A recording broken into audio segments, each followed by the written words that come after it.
As Sandra said, we're going to be talking about condition and indirection. And this is a topic that's come up quite a bit in support lately, so I thought I would go ahead and make a presentation around it.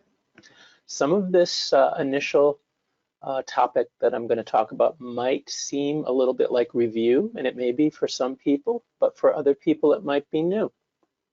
So I'm going to talk about how to use conditional statements, because conditional statements are going to be important when we start to build tests that are a little bit more flexible using indirection and things like that. I'm going to be talking about the reference operator, which is a very interesting operator. If you're not familiar with it, you should become familiar with it. It really allows you to create tests that are much more flexible. I'm going to talk about dynamic instantiation, another technique that's useful when you want to make very reusable and flexible tests. Now, this topic doesn't really fit multi-machine tests, but a recent opportunity came to us where a customer needed multi-machine tests, and I thought I would go ahead and add it because it doesn't stand on its own for a full presentation because it doesn't take very long to explain, but I am going to go ahead and explain this as well. And then there's some new features that are coming in the next release that I thought you might have to take a peek at. So I'm going to go ahead and sort of preview those now. So let's start right in on conditional statements. And like most of my presentations, I'm going to talk a little bit and then I'm going to demonstrate for you. So we're going to talk about 3 different types of conditional statements in Z. One is the simple if-else, which I think most people are familiar with, and then there's a couple of other statements that you may not have used. One's called the switch, and the other one's called a select. So I'm going to take a deep look at each one, and I'm going to run you a couple of examples of each. So this part might be review for some folks, but the if statement it's a conditional statement, and you'll see that it passes control to the nested statements if the if is evaluated to true. So here we have an example here. So we say if the page to open equals open employee, then we're going to click on the open employee button. So if this part of the statement is true, then control passes to the nested statement underneath. Otherwise, and the else, by the way, is not required, else will print do nothing. But like I said, this part is not required. You can have an if with a statement that will be executed if the condition is true without having an else. It will just fall through to whatever the next statement is down here. So let's have a look. I've got an example for you. So let me just clean this up, and we're going to look at the if example. And this is what was on my slide. And so we see, I'm going to go ahead and set the target application active, and if I'm going to pass in a parameter, if the page to open does equal, then I'm going to click the button, otherwise I'm going to do nothing. So let's go ahead and run it. And you see, of course, I'm being prompted for the parameter page to open, and I'm going to go ahead and I'm going to paste the value in, and I'm going to click OK. And since the value was true, it matched, then it went ahead and it opened the page. Now I'm going to run it again, and you'll notice you see the trace. I'm going to run it again, and this time I'll just put an X there so it doesn't match. Now, of course, it set it because that was not part of the conditional statement, but now we went into the else, and I'm printing do nothing. So that is how a simple conditional statement works. Now, of course, you don't have to type the statement yourself. you could always come over here to the Actions Explorer, and you can look for it here, and you can simply drag and drop. So you don't have to type the if statement or the else statement. You could just drag it over and drop it, and then you can fill in the rest. So if you're not familiar with the Actions Explorer, it's a very useful way to learn some of the constructs in Z if you're not familiar with them. Just drag them over and play with them and see what they do. Let's go to the next conditional statement. The next one is called a switch statement. And the way the switch statement works is that it evaluates an expression. So the top line here where the switch is, there's an expression. It evaluates it, and then it passes control to whichever case matches the value of the expression. So a parameter is coming in called page to open. That's the switch says page to open. And then there's a number of cases, and there can be any number of cases, one or more cases. And whichever one matches, then control will pass to whatever statement or statements are nested underneath the case. It's not required, but it's always a good idea to put a default case into your switch statement, because maybe there's you know, a value that's passed in that you weren't expecting, and that way it'll fall into the default, and then maybe you can update your case. You might need to add a case, or you might need to put some kind of constraints on the parameters that can be passed into your switch statement. So it's not really that different from an if-else statement. It's just that it's kind of a nice construct here, because you know, you have all your cases and they're kind of symmetrical. Each one of your cases is a peer of the other one. A value comes in, it gets evaluated, and it matches one of the cases. So let's have a look at that.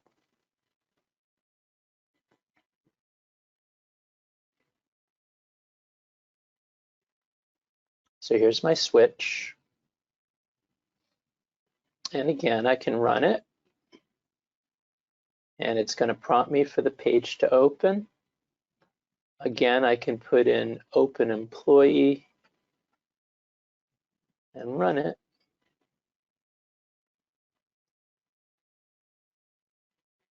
Oh, what did I do?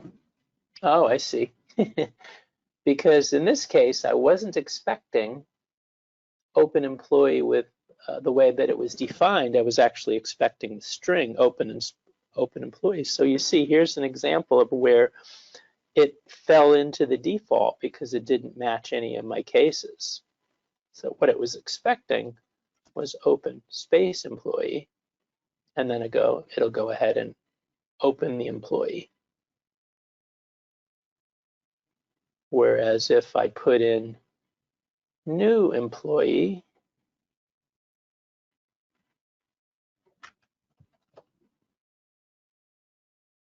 then it'll match the new employee case. Okay, so this is a way where, again, if you're trying to write tests that are a little bit more flexible, you can pass in a value, and then based on the value, you can select something different. So instead of having, you know, one step maybe to open employee and another one to open new employee, you can have one step and then pass it a value, and then based on the value that comes in, you can, you know, you can change the behavior of this step, have less steps to manage. Let's look at the next statement.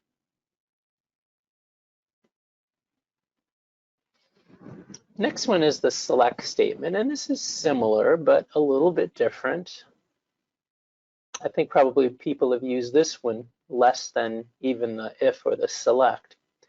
In this case, there's not a statement that gets evaluated by the select itself. Each case stands on its own.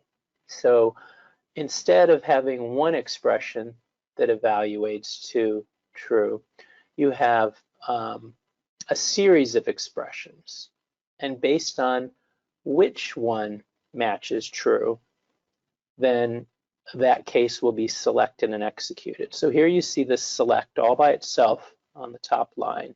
And then each case, again, is evaluated independently. So here's the case where if the page to open equals open employee, then the control will pass to the next line. And again, good idea to have a default so that if none of the cases match, then you'll get a message. It's important to note that in Z, and this is different than in some other languages that you might be familiar with, there isn't going to be an explicit break at the end of each case. I should say no, there is an implicit break at the end of each case. So once we match a case, then we fall out of the statement entirely. In some languages, when you match a case, it keeps going. So it could match multiple, but not in Z.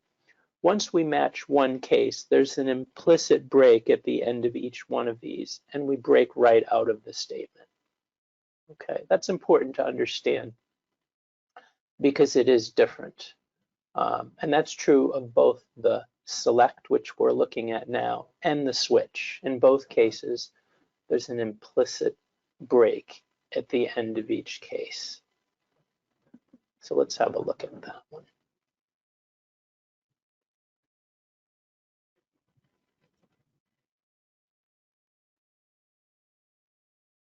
So here's our select again. And I'm going to go ahead, come in here, and I'll put in open employee. And if I spell it right, there you go. And it matched that case, and it opened up to select an employee.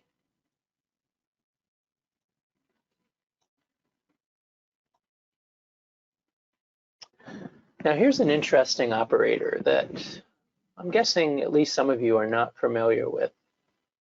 This is a very, very interesting operator. It's called the reference operator, and the way that we denote it is with a $sign. And this operator provides a way to indirectly refer to classes, app objects, functions, methods, variables, parameters, values of an enumerated type, members of a flag. And the way that it works is it takes a string as its operand, and then it basically converts it into the intended type. And here's a real simple example. I'm using the reference operator, and I'm passing it in a variable, but it's a string. And then I'm going to click on the particular app object, right? This would be an app object, or at least a part of an app object that's being evaluated. And what I want to do here is I want to show you the help, because the help, it's very interesting the way this operator works. So again, it's called the reference operator. You can find it in the help under Z language reference, operators, reference. And what I want you to see is I want you to see this example. This is a pretty crazy example, but it's interesting because you can see how the statement can be used to make the ultimate in a flexible statement. Here you see I've got a function, and I'm passing in a string that identifies the dialog box, a string that represents an object, a string that represents a method that's going to be called, or an action as we say, and then another, this is a list of arguments that get passed to the method. But look at the statement itself. It can do pretty much anything on any object because you're taking in a string, so the $sign will evaluate the dialog box in this case, or the page or the screen, dot the app object that you're passing in, the method that you want to call, and then any arguments that you might want to pass to the method. So you can imagine that this statement can do almost anything.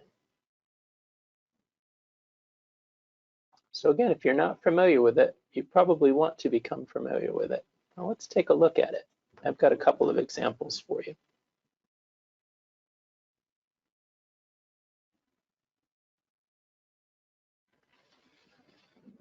So here's the really simple one that I created. Now here, if we look at our app objects, let's see. Oops, let's go here. We'll put our app objects back so we get our app objects. You'll see that I've got a couple of images here for open employee and new employee. So here's open employee and new employee. So those are the objects that I'm referencing here. Just want to make myself alone. Well, I guess I don't need the room. I'm going to go ahead and say run. And in this case, I do want to specify the name of the app object. So no spaces here, right? Because there aren't any spaces in names of app objects. So I click OK. And without having to specify the, I'm sorry, did I jump ahead of myself? I did. This was dynamic instantiation. Excuse me. Let me just back up a sec. I'm going to show you that in a moment, but I want to show you, and they're very similar, by the way. That's why I got confused. So in this case, I'm going to be passing it a string. It actually does the exact same thing, a string that represents the object. So let me paste that in again, and you'll see I'm going to set active. In this case, I'm passing in a string because you can see that the variable is a string. So try to keep this in mind when I do show you that next case. They are very similar. It's just the type of the object that I'm passing in. So when I run it again, let's see. Oh, I know why, because I didn't close my dialog box. Here we go. And of course, it's going to open up and run. So instead of saying PBUS explicitly dot open employee, I'm passing it a string that represents the app object and then clicking. But you see what makes this more flexible is I can pass it any page to open and it will do it, right? So I could run it again, and this time I can change the open to new, and it'll click the other button. So again, I'm able to reuse my my step for different pages that I want to open by passing it in as a string. I have another one for you here. This one's a little bit, this one's sort of using a lot of indirection. So here, I'm going to pass in the name of the application, so the app name. I'm going to pass in the class that I'm going to be using, which is render image. I'm going to be passing in the object name as a string, so that will be either open employee or new employee. And then I'm going to pass in the action that I want to do. In fact, there's another action as well, because then when the dialog box opens, I want to pass in the dialog box name and the button name. So you can see that what I'm doing here, I'm not referring to anything directly. Everything is being referred to indirectly. So let me just make sure I'll make sure I didn't leave anything open. So I'm going to go ahead and run, and I'm going to pass in all the parameters. So PBUS, that's the name of the application that I'm testing, and then render image, that's the name of the class of the object, because I'm using dynamic instantiation on top of using the indirection of the reference operator, and then open employee, and then the action that I want to do is going to be a click, and then the dialog box name that is going to come up when I click that button is called select employee, and then I want to click on the OK button, and then again I want to do a click. So let's see if I spelled everything right. It should work.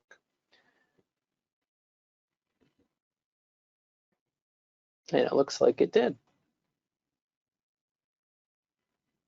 And you can see in the trace that even though I passed in a bunch of strings, when you look at the trace, you can't really tell that. See, here's the dynamic instantiation that happened right here, and I'm going to talk about that next. But everything, all those dollar references all get replaced. So when you look at the result here, you can't really tell that you used a reference operator. It looks like you just passed in, that you actually just created statements with regular app objects. Okay, so it's kind of interesting, I think. Now let's talk about dynamic instantiation. So with dynamic instantiation, I should back up a second. Dynamic instantiation is similar to selectors, which I think most people are familiar with. Selectors, always use a square bracket. So we're used to using selectors when we want to select, for example, a row in a table, whether that be a web table or a data window or a .NET grid or something like that. We're all pretty familiar, I think, with that. But we're using that same construct here to dynamically instantiate a member of an app class. So it is a built-in selector that we've created in each one of these app classes that allow you to instantiate a member of the class dynamically at runtime.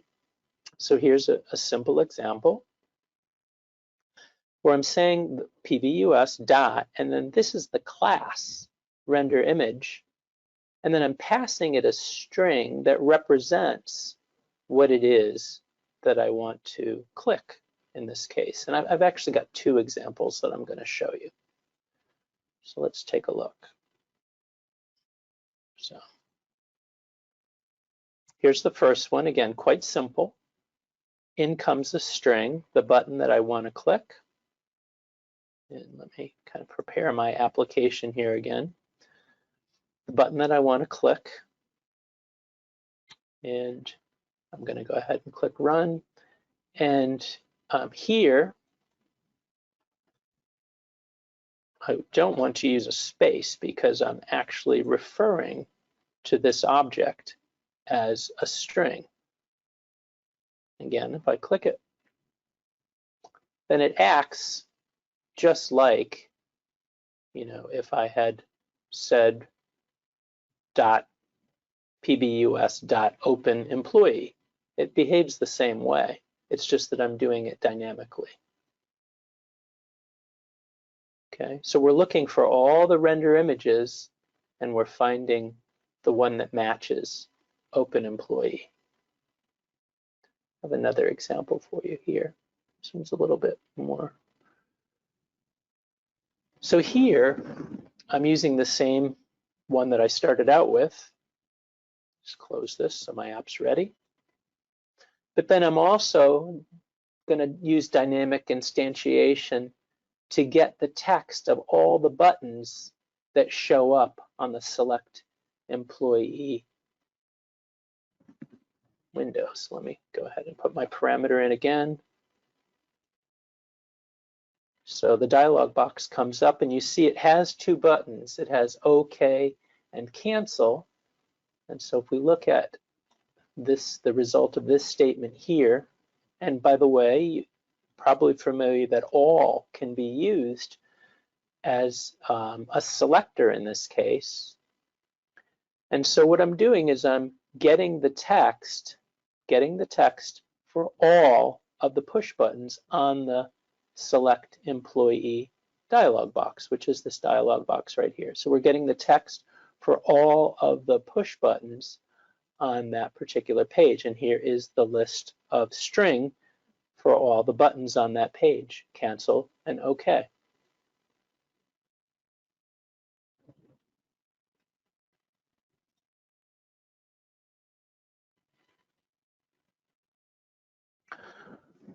Okay, so that talks about, again, the use of the reference operator, dynamic instantiation.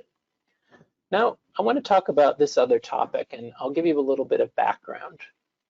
You might have run into this kind of thing in your own test situations and wondered if you can do this. So the problem is that we have a test that needs to be executed where part of the test is run on machine A and part of the test is run on machine B. Maybe you've got a situation where you're doing a transaction in your application and you need to open up, another machine to see what the result of that transaction is. Now, in many cases, of course, you can just do it on one computer, your local computer, where maybe you can bring up your Power Builder application or your .NET application, and then you can bring up the web. But there are other situations where you're trying to simulate what happens in the real world, where one actor in the system does something on a particular part of the system, and then another actor on another computer will get the results of whatever that transaction is, and then maybe do something else. So the way to do that, or the way that we designed to do it here in AscentialTest, is we're creating a signal, because you can imagine that the machine B needs to know when it's time to execute its part of the test, because machine A has to go first. So there has to be some action that happens on machine A, and then once that action is complete, then it's time for machine B to take over and do its part of the test. But it needs a way to know that. So what I decided to do was create something where there's an INI file that's on a network drive that's accessible from both machines. So each machine can check for the existence of this file and or the values that are stored in the file to carry out whatever the intended function is at the proper time. These, if you needed to, both parts A and parts B could actually read or write from that INI file. But it is this INI file that's kind of being used as a semaphore, if you will. Now, what I'm going to do is I'm going to play a video, and we're going to have to do a little test here, Sandra. So you're going to have to tell me whether or not the audio comes through as I start to play this video. If it doesn't come through, not a problem, because I can just narrate the video. But I'm going to try that right here. I've got my volume up. So we'll see whether or not the GoToMeeting actually picks up the volume. So Sandra, if you can just kind of tell me right away. I'm going to play it. You can tell me if you hear my voice. Are you hearing my voice? No. Okay, no worries. I wasn't sure if that was going to work or not. So I'm going to go ahead and play it for you. And I'm going to turn the volume down on my own machine so that I don't hear myself talking, because that will drive me crazy. And then I will narrate for you. So here we go. So what you're going to see here is that I've got a couple of plans that I've written. There's a plan for the remote machine, and there's a plan for the local machine. So you see two plans on my desktop. Now, for the local machine, I'm going to show you the test. This test has a single step in it that's basically just going to place a signal. So it's going to open up an INI file and set a value to it. So I'm setting the test case, TCO1, and in the expected text field inside of my INI file, I'm going to just simply say hello world. So I'm creating a signal by updating a file that's sitting on a network drive. And the reason why I did that is because there could be many test cases. So I might want to do this over and over again. So each test case maybe needs to be unique. So there's my file, signal.ini.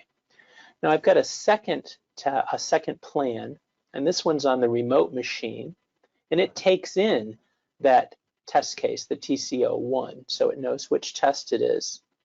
Now here you see similar, I'm in a loop, and I'm saying while true, because I'm going to keep waiting, right? I'm waiting for this particular file to show up.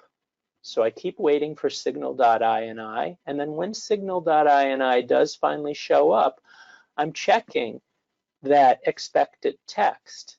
I'm getting the expected value that I'm going to use to do a verification step on the second machine. So the first machine is basically telling me what to expect. And then on the second machine, I know what the expected result is. I'm going to get the actual result from the application, and I'm going to compare them. And I'm using that test case ID because there could be many entries in that signal.ini file, and I need to know the right one. Now at the end, I want to delete the file, right? I don't want to keep it around, because then the next test, machine A will set the signal.ini again. So there again, we have the plan. Now it might be a little bit counterintuitive to you, but what has to happen is I've got to actually run machine B first, the remote machine, because it's got to be out there waiting. So I'm going to go over to Run Advanced, and I'm setting it to the remote machine, and I put the IP address in there.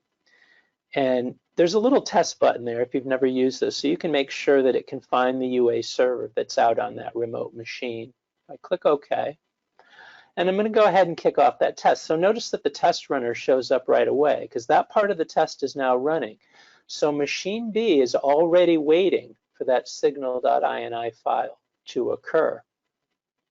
Then I go over to the other plan for the local machine, and I go ahead and kick it off. But I don't want to run that on the remote machine. I want to run it on the local machine. Now you'll see as soon as I go ahead and run it, things are going to happen pretty quickly, right? So the local machine finishes first, because all it had to do was place that value in the INI file. And then the remote machine is going to run. And you notice again, the test runner has gone away. And it went ahead, and I actually did run this against a machine earlier, and it actually did go out and verify the text from the remote machine. So again, that's a good way to be able to coordinate a test that occurs across multiple machines. And of course, you could extend that, right? That could be as many machines as you need it to be. But in this particular case, we only needed the 2 machines. So in summary, we talked about the use of conditional statements. In Z, we covered the if statement, the switch statement, and the select statement. We learned about the reference operator, which you now know is the $sign, and it takes a single parameter, which is a string. And again, it's kind of a magic operator. It can be used to do just about anything. We learned about dynamic instantiation and how we use selectors in order to dynamically instantiate objects at runtime. And then we saw the multi-machine test.